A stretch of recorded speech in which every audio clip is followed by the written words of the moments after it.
Nikhil, Bombay's a village, bro. Like, you have always been credited with popularizing EDM amongst youth. When did you think of becoming a pioneer here after you already made Splitsvilla and Roadies so famous? After speaking to me, does it look like I've ever thought of anything in my life?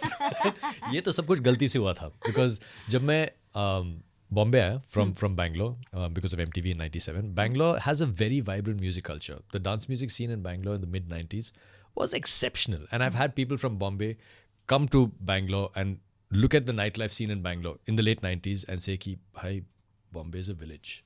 I've actually had this statement from the head of marketing at MTV who came for an MTV event in Bangalore with me. My God. And he's standing there going, bro. And he's half Japanese, half Indian, half American. I know that makes it 1.5, but you know what I mean. Japanese, American, Indian. And Niren Hero looked at the dance floor and said, bro, Nikhil, Bombay is a village, bro. Because the nightlife scene in Bangalore, the music scene in Bangalore was really spectacular. So when we moved to Bombay, I found that a lot of DJs and a lot of clubs played the same music over and over again. There was nothing fresh in the music scene. So my girlfriend at that time, who then became my wife, and my best friend, who was also my stylist at MTV, the three of us decided to start a night where we could play the music that we loved and music that had not been heard before. So we encouraged DJs to come and play music that they'd been collecting, and nobody would tell the DJ ki ye gana bajao, ye request hai. So when we made those rules at Submerge back in 2003, in fact we're celebrating 21 years of Submerge this year, it became an instant success because a lot of DJs want to come and showcase the music that they'd been collecting as artists for a long time. And these were all songs that were not popular, they were not on radio, they were not on CDs, they were not on cassettes, and the night just took off from there. And from there, we started off doing different Submerge nights. Then we started doing a free party on the beach at a friend's shack in Goa called Zanzibar.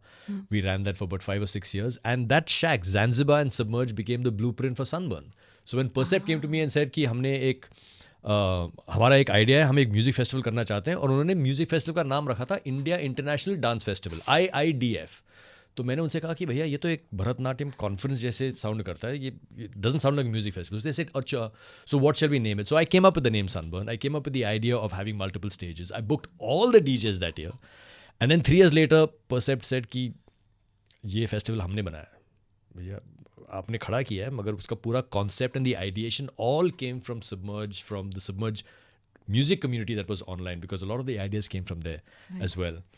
And and now that festival is one of the biggest festivals in Southeast Asia. Yes. So we never set out to be pioneers. We did a lot of things from the heart.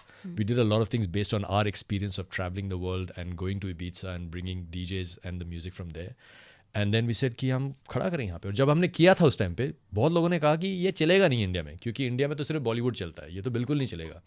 तुम एक electronic music festival कर रहे हो, इसमें एक भी Bollywood artist नहीं है, कभी नहीं चलेगा. And look at where we are now. That's true. Wow, that's a very inspiring story, Nikhil. मुझे बताइए, आप DJing की बात कर रहे थे.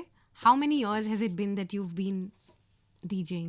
Like, I've been DJing. My wife taught me to DJ. I keep mentioning her because she actually is the real pioneer in the scene, Pearl.